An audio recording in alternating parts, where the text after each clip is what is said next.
Welcome to the VegasInsider.com Bet and Collect podcast. I'm here to collect. Hosted by Kevin Rogers. Who's the big winner here tonight at the casino? Your source for the best sports betting information to help you dominate your bookmaker. Thought you was laying. I'm laying. No, I'm taking it. I was taking it. It's time to bet and collect. Welcome to the latest edition of the Bet and Collect podcast for Friday, April the 10th. Kevin Rogers and Tony Mejia with you here on VegasInsider.com. If you celebrate Passover, happy Passover. Also, if you celebrate Easter, happy Easter coming up on Sunday. And Tony, obviously a weekend that we thought would have been a little bit different about a month and a half ago. You would have wrapped up the NBA regular season, NHL playoffs underway, baseball underway. Unfortunately, we're still in this holding pattern. Now UFC 249 was called off on Thursday. So it goes back to that number one question, Tony. When do you think anything is coming back? Yeah, I hope everybody's quarantine is going well. Your guess is as good as mine on that. Would have crowned a national champion on Monday.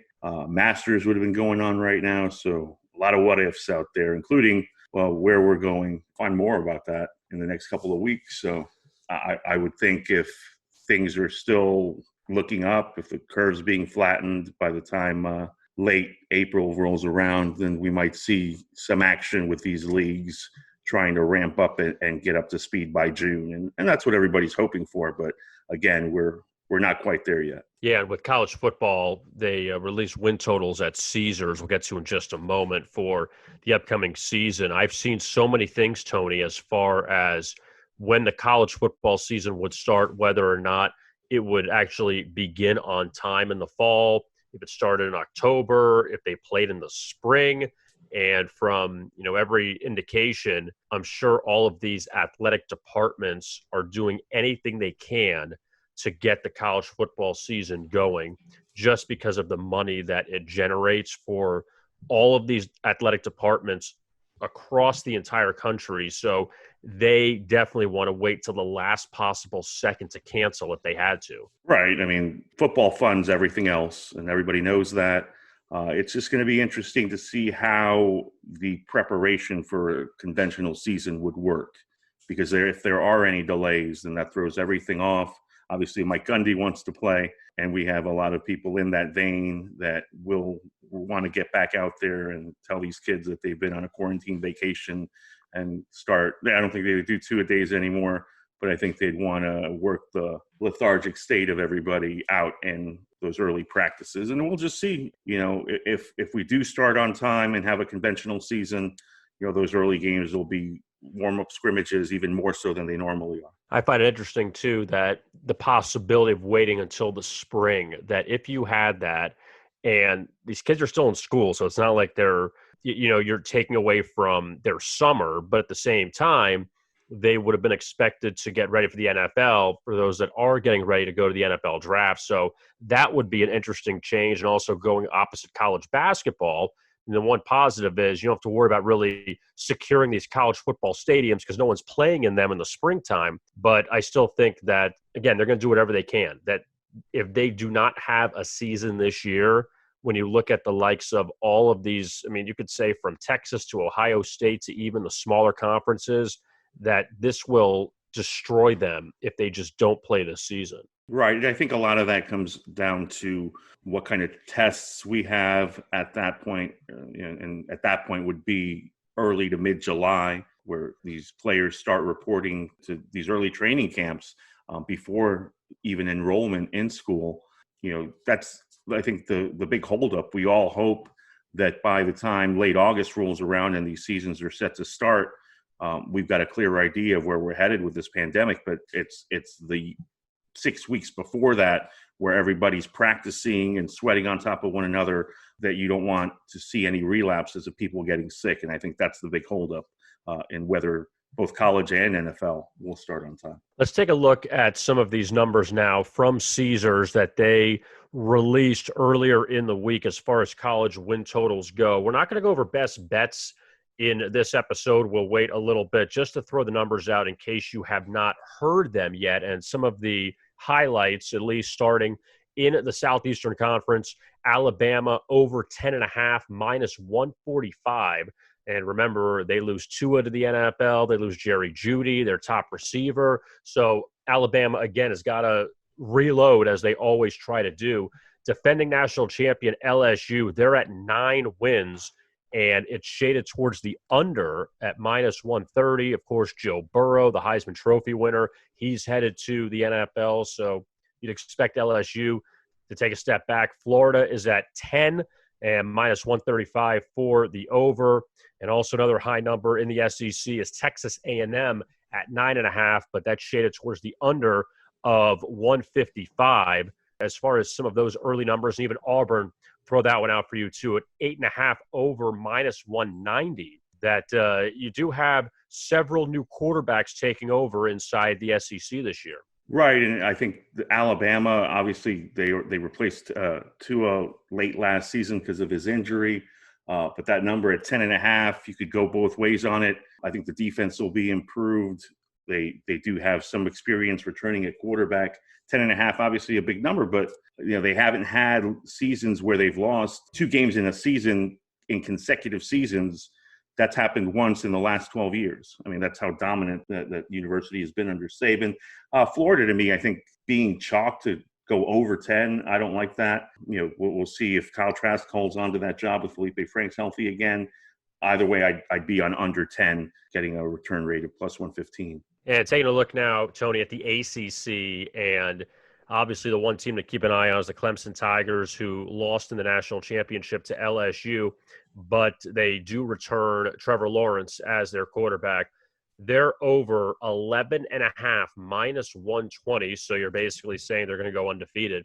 And looking at the schedule for Clemson this season, it does not look very daunting. They go to Tallahassee to play Florida State, but we'll see what Florida State is with Mike Norvell this year, his first season as head coach. They go to Notre Dame in early November. But past that, the rest of the schedule, I mean, there really is no reason to think why Clemson shouldn't go over 11.5.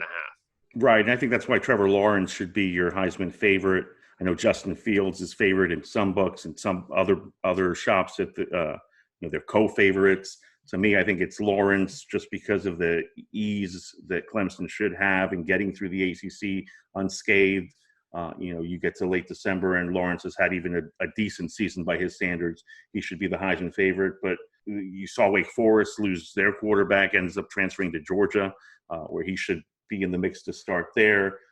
And Florida State probably bounces back, but nobody else in that ACC is going to be able to play with Clemson. So I'm looking at an undefeated regular season for them. They'll probably get through the ACC championship and then lose in either the semi or the final again. In the Pac-12, no team has a win total of 10 or higher. The highest win total is the Oregon Ducks at over 9.5, minus 130, but Justin Herbert headed to the NFL. So Mario Cristobal is going to have to replace his quarterback there. And then a lot of teams in that 8.5 range. Arizona State at 8, also USC at 8. Washington with a new head coach this year for Chris Peterson retired. They're over 8.5. Utah over 8.5.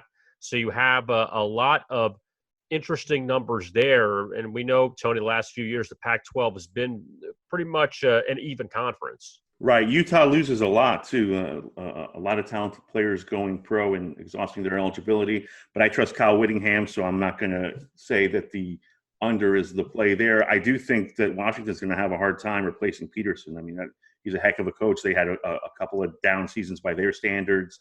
I don't see them getting to 9 wins with Peterson gone and a new system being put in place. Looking at the Big Ten, and you're going to have a lot of top heaviness there with some of the teams with high win totals, led by Ohio State with 11, Nebraska at 10.5, also Penn State at 9.5, as well as Wisconsin at 9.5. But the difference there, Penn State over 9.5 is minus 200. Wisconsin under 9.5 is minus 210. So the expectation is maybe Wisconsin finishes with the 9 wins, but for Penn State to maybe go 10-2. And we've seen Penn State make the Rose Bowl a few years ago.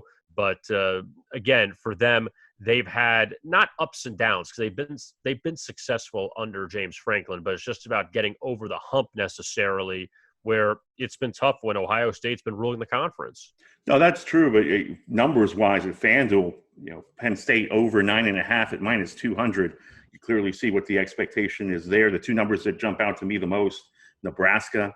You're counting on Adrian Martinez to stay healthy and Scott Frost's offense to finally take hold there. Obviously, his system does work, and if they run it with the ability to stay healthy, they can certainly do damage. But 10.5 right off the bat, where they've even struggled to get over 500 in Frost's first 2 years, that was a bit alarming. And then Michigan State expected to fall with Mark Antonio gone, and what looks to be a program rebuilding and reeling a little bit from some off-field controversies. Their number is at 4.5. And I looked at their schedule.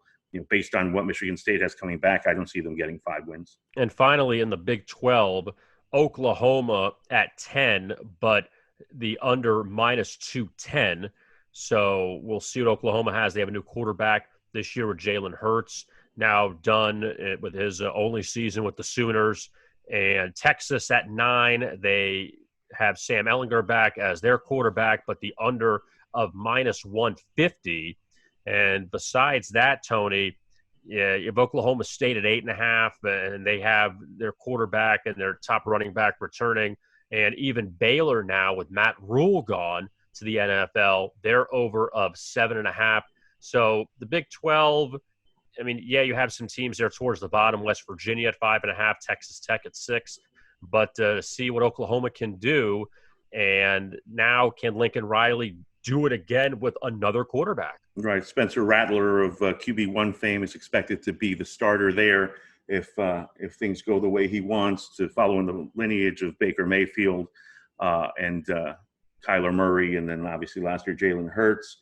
So they'll put up numbers. The Riley offense, there's little stopping that. But, this is a season that Texas, if they're ever going to get over on the Sooners, this should be it. Now, taking a look at the NFL, and we'll get to the draft in just a moment, but Tom Brady, he made some news this past week. He was on with Howard Stern on Sirius XM, and I listened to about half the interview, and it was pretty interesting, considering Brady doesn't do much media. He did media in Boston at WEEI for years, did a weekly show there. But, this was the one time where he could open up a little bit on the Stern show. And there were some interesting things that he said. One of them actually that kind of stuck out to me, Tony, was I didn't realize that he got it down to Michigan and Cal as his two schools. And he's from California originally, but he wanted to go to Michigan. And the head coach and the recruiting coordinator that recruited him to Michigan, both were gone before he even started. So, imagine that you go here, you get your opportunity, you play for someone that you really like, another coach you really like, and they're both gone before you start. But he eventually, obviously, it all worked out for him in the end. Yeah, this day and age, he's transferred by October, right? The portal, the transfer portal.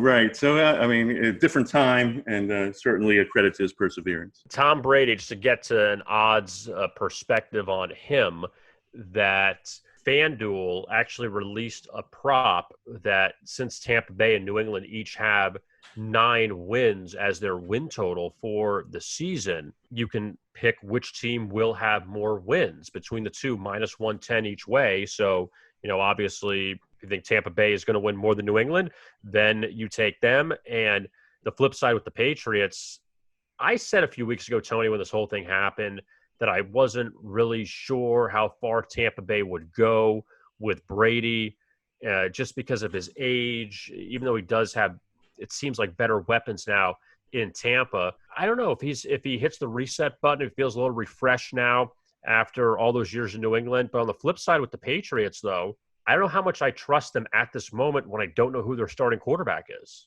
Right. I think right now, if you're going to back the Patriots, you're having blind faith in that defense, and you're essentially fading Brady. After the draft, it'll be a little clearer what direction both teams are going in. But there's a possibility with the Bucs that they could add a Henry Ruggs, a burner, to have somebody on the outside with Mike Evans on the opposite end, and then Chris Godwin playing slot. And then Tom Brady with a couple of tight ends that can really catch the ball there too. Will have an assortment of options. Then they could go defense too, because they're in a really nice spot there at 14, given the talent that we have.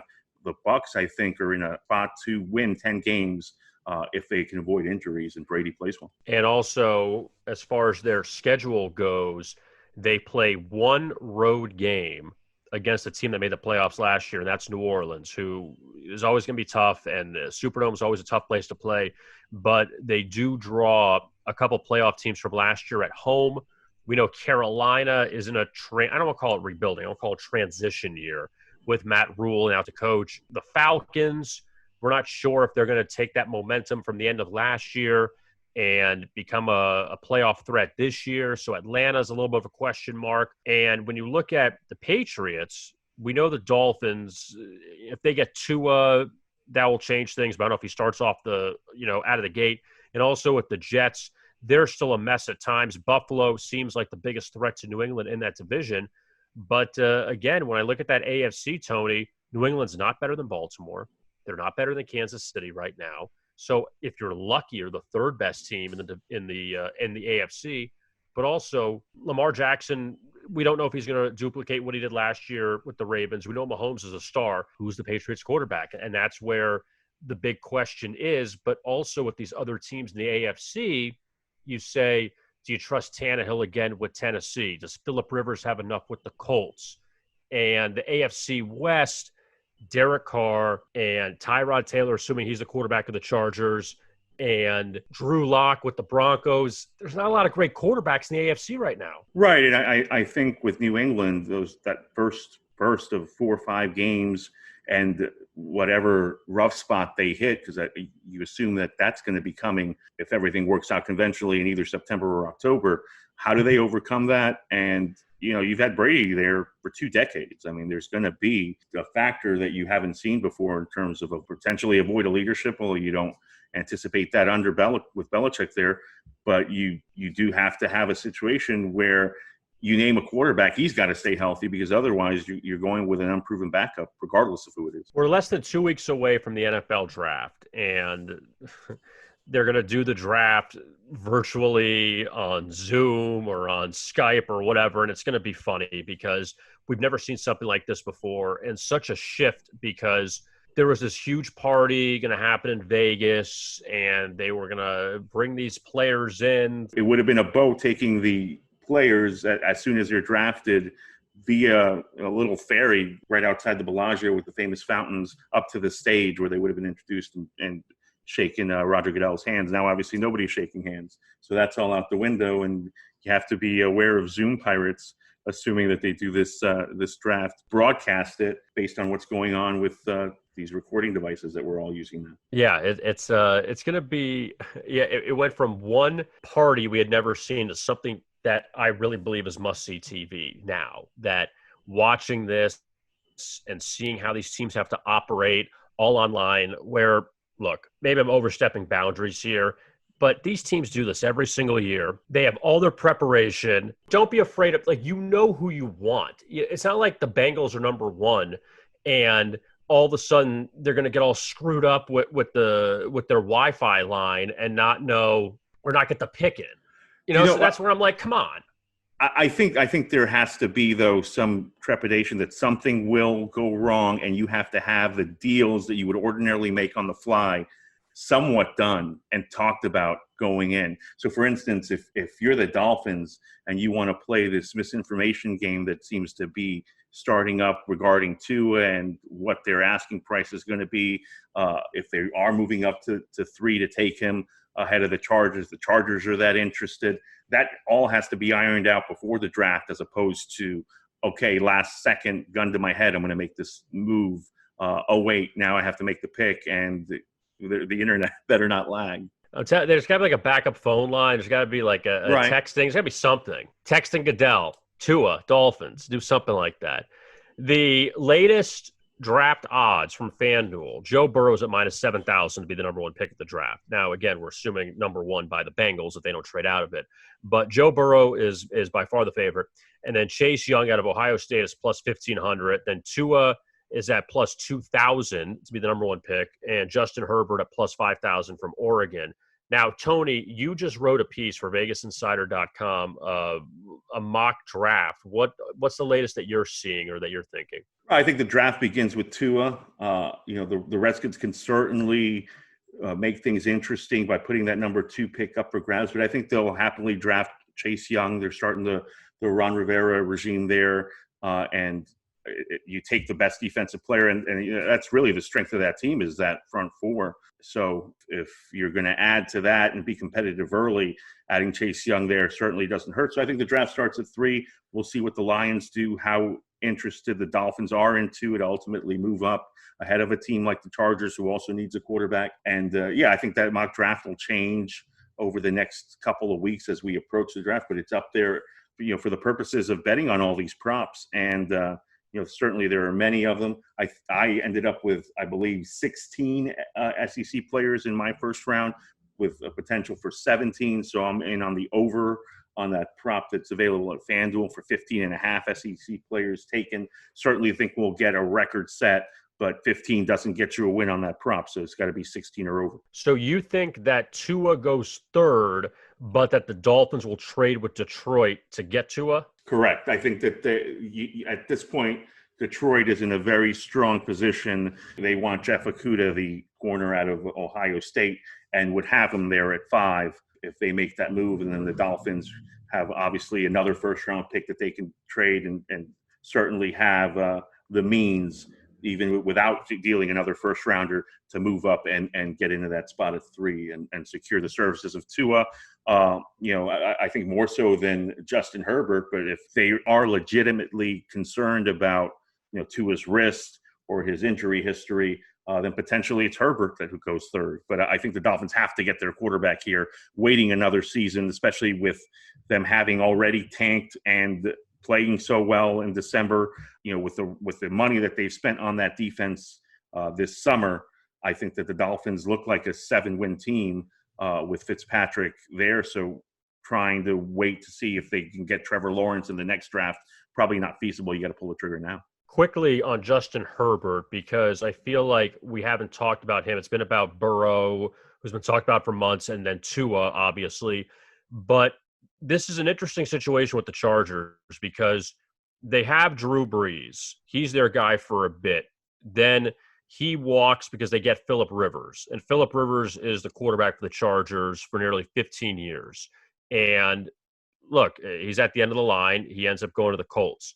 That now is Justin Herbert, that next guy to be there for 9 or 10 years and because the Chargers have done a good job of drafting quarterbacks, at least drafting franchise quarterbacks the last 2 times around. That is Justin Herbert going to be in that mix of being the next Brees or Rivers to lead this franchise? Right. And we've seen him against tough defenses like Washington and Auburn show flashes. And, at one point he was a presumptive number 1 pick because of his package of athleticism and his size and that arm. And then we've seen him against teams like Cal, who had a fantastic defense, where he doesn't look like he could throw the ball 10 yards accurately. So I don't know if that's a rhythm thing or if that's mechanics. If coaching can aid that, but certainly it would be a situation with the Chargers where you don't have to win immediately. They're still not moving into the new stadium. You do have Tyrod Taylor there to play a mentor to him. I think that's a nice situation for the Chargers at 6 if that's who they end up with. So we're getting closer and closer to the NFL draft, and we'll see how the odds change on a daily basis, but at least it's something for all of us to look forward to, considering we have no sporting events going on right now. So at least that'll be something that we can at least keep our eyes open for coming up in less than 2 weeks. Don't forget to rate and subscribe to the podcast. You could find us on Spotify as well as Apple Play and Google Play. And also we have the show on YouTube as well. Just find us on the Vegas Insider channel, and that will be up there this weekend. And again, looking forward to a lot of sporting events coming up soon, we hope. But if not, enjoy your Easter weekend. For Tony Mejia, I am Kevin Rogers, and we will talk to you again soon. We appreciate you listening to the Bet and Collect podcast right here on VegasInsider.com.